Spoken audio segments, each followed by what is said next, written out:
नमस्कार, स्वागत है आपका और मैं हूं आपके साथ सपना दीपक मद्देशिया। बुलेटिन का आगाज करेंगे, लेकिन उससे पहले एक नजर हेडलाइंस पर।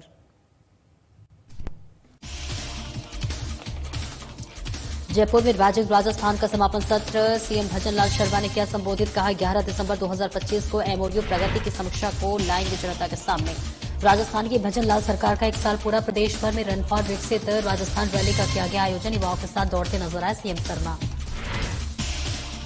जयपुर में जेटीए के मंथन सभागार में पीडब्ल्यूसी की बैठक संपन्न। विकास आयुक्त आनंदी ने की अध्यक्षता। 66 करोड़ रुपए के कार्य किए गए स्वीकृत।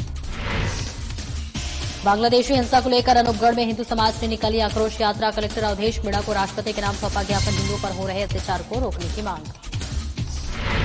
और जयपुर में एसएमएस स्टेडियम में सीनियर नेशनल वॉलीबॉल प्रतियोगिता का ट्रायल। 140 से अधिक खिलाड़ियों ने लिया हिस्सा। राज्य में नई बीएफआई के गठन का हुआ ऐलान। और बुलेटिन का आगाज करेंगे rising Rajasthan global investment summit के समापन सत्र के केंद्रीय शिक्षा मंत्री धर्मेंद्र प्रधान शामिल हुए।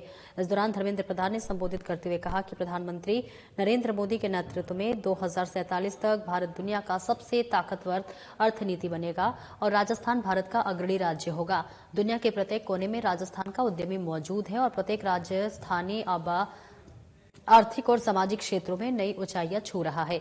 वहीं सीएम भजनलाल शर्मा ने कहा कि राज्य सरकार राइजिंग समिट में हुए एमओयू को धरातल पर उतारने के लिए पूरी शक्ति के साथ काम करेगी और अगले वर्ष 11 दिसंबर 2025 को इन सभी एमओयू के जमीन पर उतारने की कार्रवाई की समीक्षा कर जनता के सामने लाया जाएगा। उन्होंने कहा कि राइजिंग राजस्थान का आयोजन 2026 में फिर से होगा। असीम संभावना से भरपूर राजस्थान की उद्यमिता और विकास के शिखर को छूने की क्षमता है।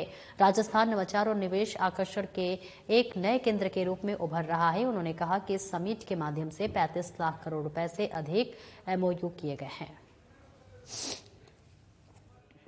मैं आपको बताना चाहता हूं, यह 9-10-11 का rising Rajasthan global investment summit जो आयोजित हुआ है, आज इसका समापन हुआ है। मैं कह सकता हूं देश के यशस्वी प्रधानमंत्री नरेंद्र मोदी जी के नेतृत्व में जिस तरह से राजस्थान के प्रति लोगों का आकर्षण, 32 देशों के लोग उसमें सम्मिलित होना, उद्योगपतियों का बहुत बड़ी संख्या में सम्मिलित होना, प्रवासी राजस्थानियों का आना, ये हमारे लिए बहुत बड़ी बात है। और मैं जैसा कहता हूं कि राजस्थान में अपार संभावनाएं हैं और वो हर क्षेत्र में हैं। इसलिए मैं कह सकता हूं कि उन संभावनाओं को देखते हुए आज हमारे 35 लाख करोड़ रुपए के एमओयू हुए हैं। मुझे विश्वास है देश के यशस्वी प्रधानमंत्री नरेंद्र मोदी जी के नेतृत्व में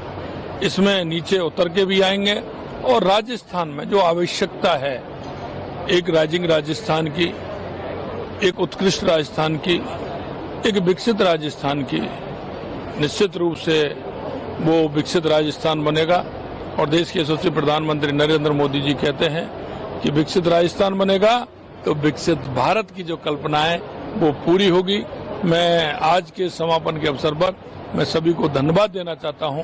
सबसे पहले तो मैं हमारे देश के यशस्वी प्रधानमंत्री जी को देना चाहता हूं, हमारे केंद्रीय मंत्रिमंडल के सदस्यों को देना चाहता हूं, उन सभी देशों के प्रतिनिधि आए उनको देना चाहता हूं, मैं उद्योगपतियों को देना चाहता हूं, प्रवासी राजस्थानी भाइयों को देना चाहता हूं, मेरे मंत्रिमंडल के साथियों को देना चाहता हूं और सभी अधिकारी जो इस समिट के मध्य जो इसमें लगे हैं उन सभी को दिल की गहराइयों से बहुत बहुत धन्यवाद देना चाहता हूं। निश्चित रूप से ये समिट राजस्थान की 8 करोड़ जनता के लिए एक मील का पत्थर साबित होगी, राजस्थान को उत्कृष्ट बनाने के लिए मील का पत्थर साबित होगी।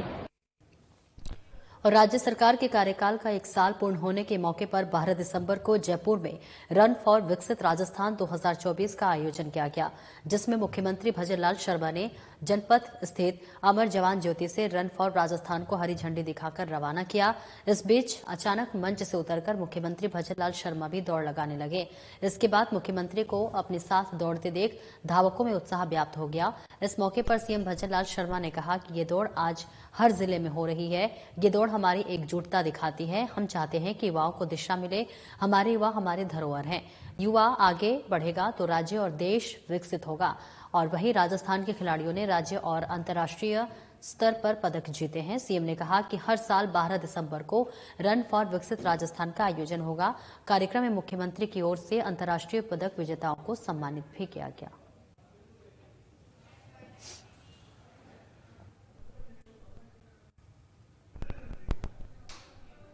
और टोंक में प्रदेश सरकार के कार्यकाल की पहली वर्षगांठ पर रन फॉर विकसित राजस्थान का आयोजन किया गया था। इस दौरान विवेकानंद सर्किल से रन फॉर विकसित राजस्थान के तहत दौड़ शुरू की गई, जिसे देवली उनग्यारा विधायक राजेंद्र गुर्जर ने हरी झंडी दिखाकर रवाना किया। कड़ाके की ठंड के बीच भी दौड़ को लेकर लोगों में उत्साह दिखा। वहीं एडीएम राम रतन सौकरिया, सीटीसीओ राजेश विद्यार्थी सहित पुलिस और प्रशासन के अधिकारी शामिल हुए। इसी के साथ दौड़ शहर के मुख्य मार्गों से होते हुए कोठी नाथ माम पहुंची, जहां पर रन फॉर विकसित राजस्थान के तहत शुरू की गई दौड़ का समापन किया गया।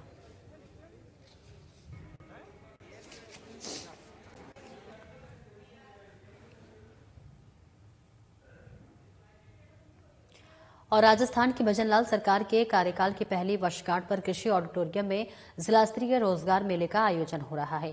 देवली उनियारा विधायक राजेंद्र गुर्जर ने भी कार्यक्रम में शिरकत की है। वहीं जिला कलेक्टर सौम्या झा और प्रभारी सचिव मौजूद भी रहे। और वहीं कार्यक्रम के तहत छात्राओं को 853 स्कूटियां भी वितरित की जाएंगी। साथ ही 353 युवाओं को नियुक्ति पत्र भी दिए जाएंगे, जिसको लेकर युवाओं में उत्साह दिख रहा है।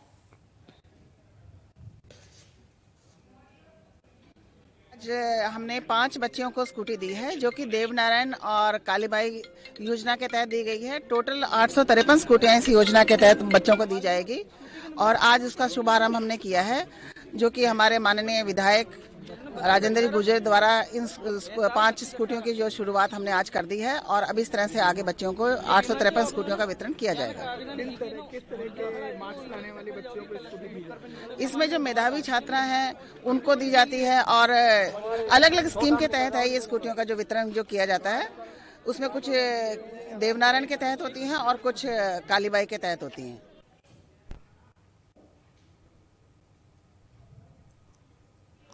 और वहीं राज्यसभा सांसद और बीजेपी प्रदेश अध्यक्ष मदन राठौर ने कहा कि प्रधानमंत्री नरेंद्र मोदी युवाओं की शिक्षा और रोजगार के लिए नए अवसर प्रदान करने के लिए संकल्पबद्ध हैं। मोदी सरकार की ओर से लगातार युवाओं को आत्मनिर्भर बनाने की दिशा में कार्य किया जा रहा है। केंद्र सरकार की ओर से दीनदयाल अंत्योदय योजना राष्ट्रीय शहरी आजीविका मिशन के माध्यम से युवाओं को अवसर प्रदान कर रही है। इतना ही नहीं, आवासन और शहरी कार्य मंत्रालय के स्मार्ट सिटी मिशन के अंतर्गत देश प्रदेश के 2398 सरकारी स्कूलों में 9433 से अधिक स्मार्ट क्लासरूम विकसित कर युवाओं को शिक्षा का बेहतर माहौल उपलब्ध करवाने का प्रयास भी किया गया। वहीं दूसरी ओर 23 स्मार्ट शहरों से युवाओं के लिए कौशल विकास और इंक्यूबेशन सेंटर पर 241 करोड़ रुपए की लागत से 37 परियोजनाओं का क्रियान्वयन किया जा रहा है।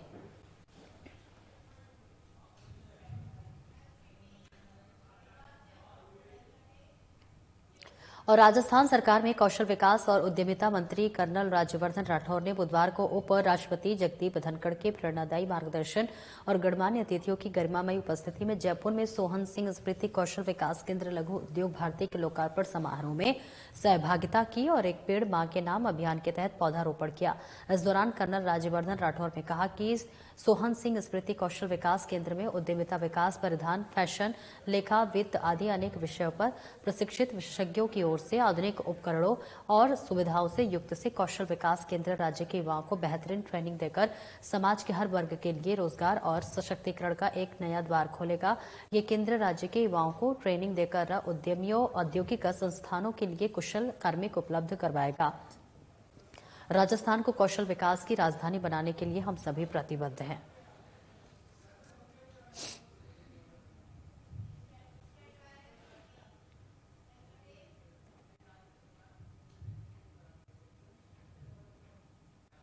और वहीं राष्ट्रीय लोकतांत्रिक पार्टी के अध्यक्ष और नागौर सांसद हनुमान बेनीवाल ने लोकसभा में नियम 377 के तहत किसानों की कर्ज माफी की मांग उठाई है। सांसद हनुमान बेनीवाल ने 21 नवंबर 2024 को सुप्रीम कोर्ट में दाखिल उच्च स्तरीय समिति की अंतरिम रिपोर्ट के हवाले कहा है कि किसानों की कर्ज और एमएसपी को कानूनी मान्यता तथा रोजगार सृजन के उपाय करने की सिफारिश समिति ने की है, क्योंकि ठहरे हुए उत्पादन और घटती आय ने किसानों के सिर पर कर्ज का बड़ा बोझ डाल दिया है। सांसद ने समिति की रिपोर्ट के हवाले से कहा कि 30 वर्षों में 4 लाख से अधिक किसान और खेतिहर मजदूर आत्महत्या कर चुके हैं, जो इस बात का प्रमाण है कि देश के विकास किसानों की आर्थिक स्थिति में व्यापक सुधार की जरूरत है।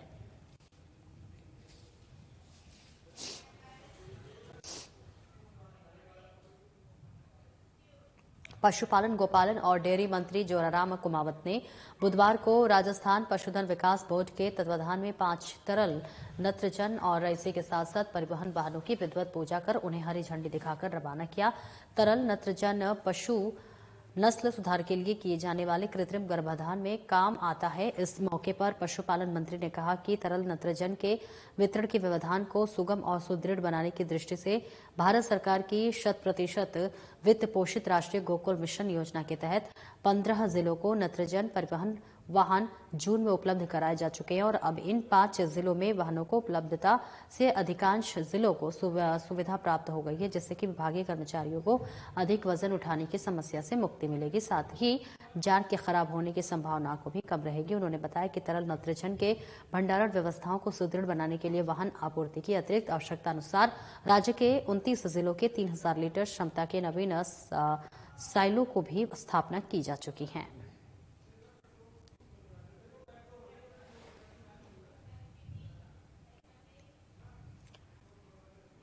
विधानसभा अध्यक्ष वासुदेव देवनानी ने बुधवार को शहर में विभिन्न स्थानों पर गीता जयंती समारोह में भाग लिया। देवनानी के निवास पर गीता जयंती पर भव्य धार्मिक आयोजन किए गए। इस आयोजन में अजमेर शहर में 150 से अधिक मंदिरों के पुजारियों ने भाग लिया, तो वहीं उन्होंने गीता की शिक्षाओं को समाज में प्रचारित करने का संकल्प लिया। इस दौरान विधानसभा अध्यक्ष वासुदेव देवनानी ने कहा कि गीता युगों युगों से सनातन संस्कृति का सार है। प्रत्येक सनातनी को अपने जीवन में गीता को आत्मसात करना चाहिए। गीता इस दुनिया की सभी तरह की समस्याओं का समाधान है। भगवान श्री कृष्ण ने अर्जुन को जो ज्ञान दिया वो हमेशा प्रासंगिक रहेगा। गीता की पवित्रता सनातन की सबसे अहम और खूबसूरत शिक्षा है।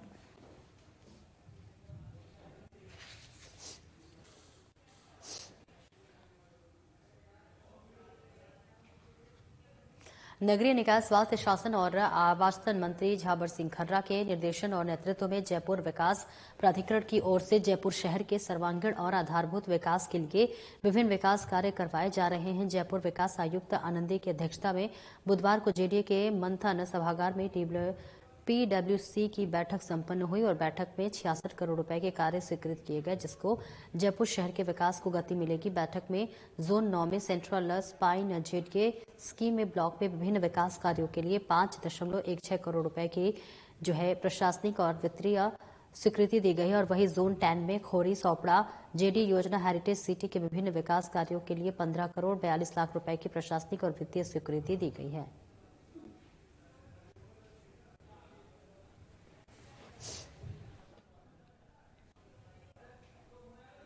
अनूपगढ़ में हिंदू समाज के लोगों ने बांग्लादेश में हिंदुओं पर हो रहे अत्याचारों के विरोध में आक्रोश जताया है। आक्रोश यात्रा भी निकाला है और ये यात्रा प्राचीन शिव मंदिर की शुरू हुई और शहर के मुख्य मार्गों से होते हुए जिला कलेक्ट्रेट पर समाप्त हुई। बड़ी संख्या में लोग इस यात्रा में शामिल हुए और अपनी नाराजगी जाहिर की है। आक्रोश बढ़ता देख यात्रा का नेतृत्व हिंदू संगठन के मनोज जोशी ने किया है। उन्होंने कहा कि बांग्लादेश में हिंदू और साधुओं पर हो रहे अत्याचार दिन ब दिन बढ़ते जा रहे हैं। उन्होंने यह भी बताया कि बांग्लादेश, पाकिस्तान और अफगानिस्तान जैसे देशों के पहले दिन बहुसंख्यक समुदाय के हुआ करते थे, लेकिन अत्याचारों के चलते उनकी संख्या अब बहुत कम होती जा रही है। और यात्रा के समाप्त पर जिला कलेक्ट्रेट पहुंचकर जिला कलेक्टर अवधेश मीणा को राष्ट्रपति के नाम ज्ञापन सौंपा गया है। ज्ञापन में बांग्लादेशी हिंदुओं पर हो रहे अत्याचार को लेकर उसे रोकने की मांग की गई है।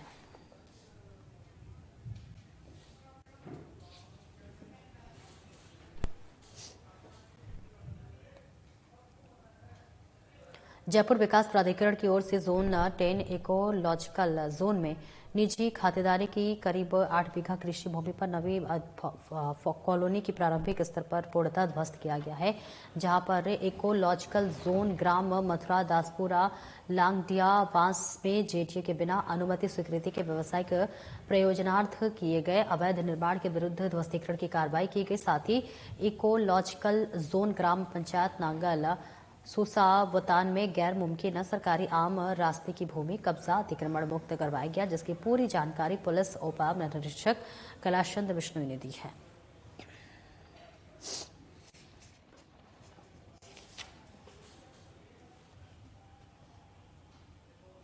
जयपुर रंगमंच के सतरंगी रंगों और कलापूर्व एवं संस्कृति के सुगंध के कारोबार करने वाले 13वें जयराम की बुधवार को शुरुआत हुई। Shri 3M bands theatre family society कला और संस्कृति विभाग राजस्थान, केंद्रीय संस्कृति मंत्रालय और जवाहर कला केंद्र जयपुर के संयुक्त तत्वाधान में महोत्सव का आयोजन किया जा रहा है। IPS Hemant Sharma, additional commission food safety Pankaj Kumar Ojha, JKK के अतिरिक्त महानिदेशक Alka Meena, 3M bands theatre family society की ओर से YK नरूला और हेमा गौरा ने दीप प्रज्वलित कर महोत्सव का विधिवत उद्घाटन किया है। सभी ने खुशबू राजस्थान और पिटारा प्रदर्शनी का अवलोकन किया। पहले दिन देशराज गुर्जर के निर्देशन में गोवर्धन से जूते नाटक का मंचन हुआ है। साथ ही गजब संग्रह जगजीत सिंह पर आधारित फिल्म कागज की कश्ती फिल्म की स्क्रीनिंग गई और इसी के साथ साथ ब्रह्मान S सिंह निर्देशक फिल्म की स्क्रीनिंग के बाद निर्देशक दर्शकों से रूबरू हुए। जयरंगम लगातार राजस्थान में एक नई पहचान बनाते जा रहा है। कई सालों से कला और कला के विभिन्न जो प्रस्तुतियां हैं उनके साथ साथ कलाकारों को भी आगे बढ़ा रहा है। इसी परिप्रेक्ष्य में आज ये नज़र फोटोग्राफी जो संजय जी लंबे समय से कर रहे हैं, जयपुर, राजस्थान और विदेशों से भी फोटोग्राफर्स की अनूठी कलाकृतियों में प्रदर्शित किया गया है, देख करके बड़ा आनंद है। और कुछ फोटोग्राफ्स तो इतने अच्छे हैं कि उन्हें बार बार देखने का मन करता है और भविष्य में भी आगे इसी तरह से जवाहर कला केंद्र के साथ अच्छी चीज़ें होती रहें, इसके लिए शुभकामनाएं देता हूँ। प्रधानमंत्री नरेंद्र मोदी के फिट इंडिया खेलो इंडिया की तर्ज पर एसपीएस स्टेडियम में सीनियर नेशनल वॉलीबॉल प्रतियोगिता के ओपन सिलेक्शन ट्रायल का सफल आयोजन किया गया। प्रतियोगिता में राज्य और अंतर्राष्ट्रीय कुल 140 से अधिक खिलाड़ियों ने हिस्सा लिया, जिसमें से पुरुष वर्ग के 80 और महिला वर्ग के 60 खिलाड़ी सम्मिलित हुए। खिलाड़ियों का चयन एड हॉक कमेटी की ओर से मनोनीत राजस्थान, गुजरात और उत्तराखंड में आए हुए सदस्यों ने किया। इस दौरान सैनिक कल्याण बोर्ड अध्यक्ष प्रेम सिंह बाजौर ने खिलाड़ियों से रूबरू होते हुए कहा कि युवा शक्ति के सर्वांगीण विकास में खेलों की महत्वपूर्ण भूमिका होती है। उन्होंने कहा कि राज्य में प्रतिभाशाली खिलाड़ियों को वॉलीबॉल के अध्ययन से माध्यम से आगे बढ़ाया जाएगा और खेल और खिलाड़ियों के लिए सकारात्मक वातावरण का निर्माण किया जाएगा। साथ ही कहा कि जल्द ही नए BVFI का गठन किया जाएगा, जिससे कि खेल जगत में बच्चों का प्रोत्साहन मिल सके।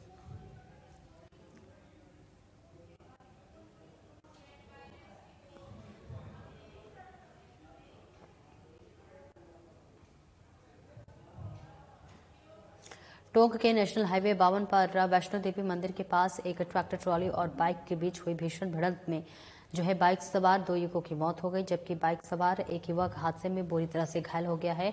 हादसे की जानकारी मिलते ही टोंक जिला प्रभारी और प्रदेश सरकार के ऊर्जा मंत्री हीरा लाल नागर भी अस्पताल पहुंचे और मौके पर मौजूद पुलिस प्रशासन के अधिकारियों से मामले की जानकारी जुटाई। मंत्री हीरा लाल नागर ने अस्पताल प्रबंधन को घायल युवक के बेहतर इलाज को लेकर दिशा निर्देश दिए। साथ ही मृतक युवकों की आर्थिक सहायता के लिए जिला प्रशासन से वार्ता भी की गई। वही घटना की जानकारी मिलते ही देवली उनियारा विधायक राजेंद्र गुर्जर भी अस्पताल पहुंचे और मंत्री से नेशनल हाईवे 52 पर होने वाले संवेदनशील पॉइंट्स में अवगत कराते हुए हाईवे पर रिफ्लेक्टर्स लगाए जाने की बात कही है। घटना की सूचना मिलने के बाद टोंक SP विकास सांगवान, तहसीलदार मानवेंद्र जायसवाल सहित पुलिस और प्रशासन के अधिकारी भी अस्पताल पहुंचे।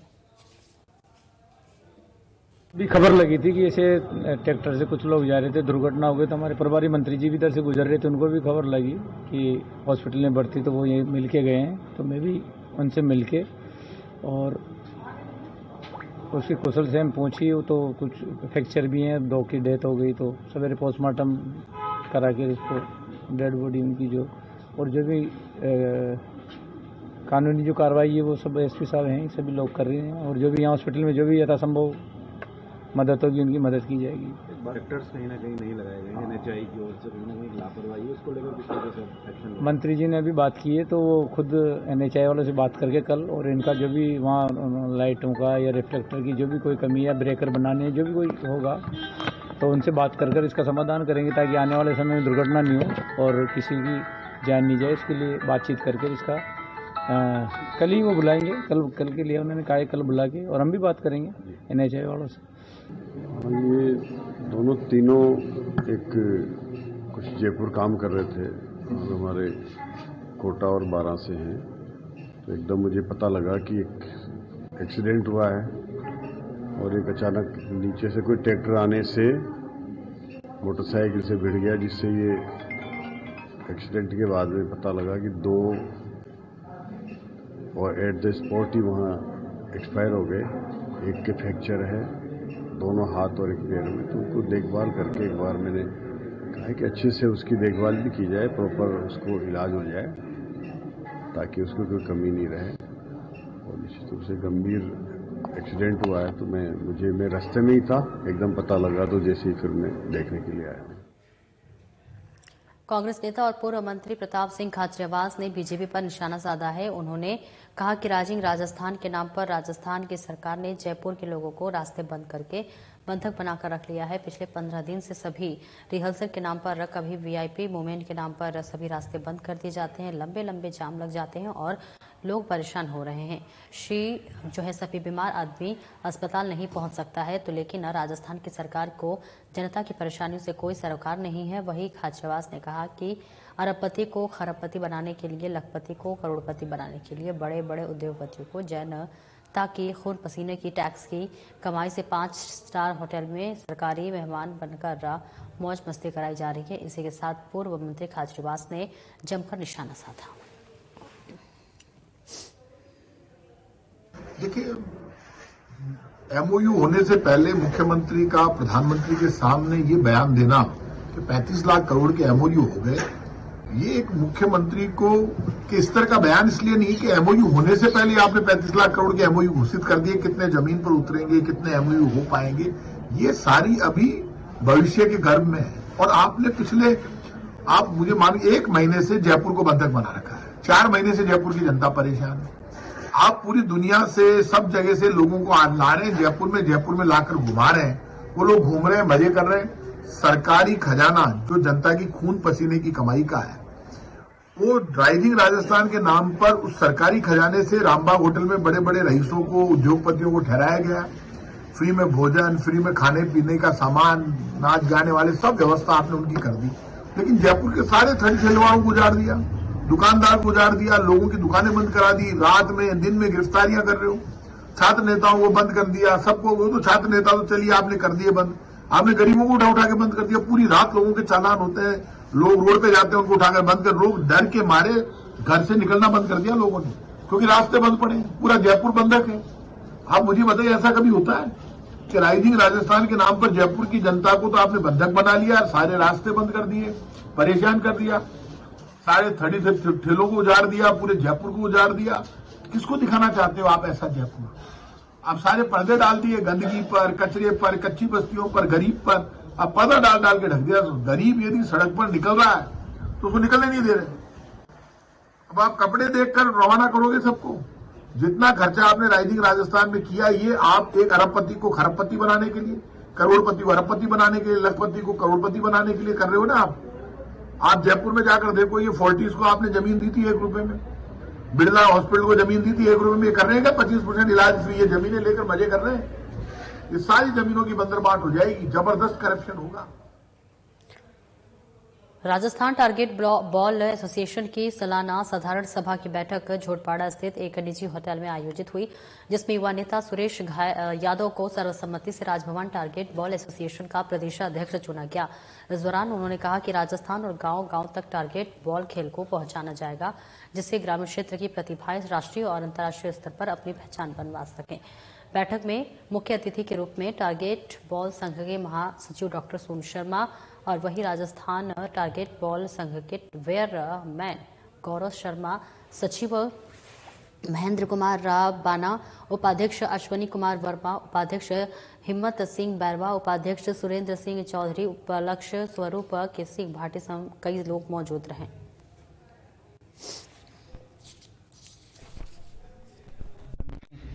टारगेट एसोसिएशन जो गठित हुआ है, आज वार्षिक मीटिंग भी थी और नई जो कार्यकारिणी उसका गठन भी हुआ है, क्योंकि नया गेम है और राजस्थान में जैसे मुझे जिम्मेदारी मिली है और गौरव जी हैं, सोनू जी हैं, तमाम जो लोग हैं वो सब मिलके हम यही चाहेंगे कि राजस्थान में ये गेम ऊंचाई तक जाए। और हमारा एक मकसद ये रहेगा कि जो ग्रामीण परिवेश से जो हमारे छोटे भाई हैं तो ये चाहते हैं, क्योंकि वो जो गेम पुराने गेम जो हैं उन्हें बड़ा कंपटीशन है और राजनीति भी है, तो हम ये चाहते हैं कि राजनीति से दूर हटके एक ऐसा गेम हो जिसमें बिल्कुल फेयर तरीके से ग्रामीण प्रदेश के जो बच्चे हैं वो नेशनल इंटरनेशनल पे खेलें। फिलहाल इस बुलेटिन में इतना ही। दीजिए इजाजत। नमस्कार।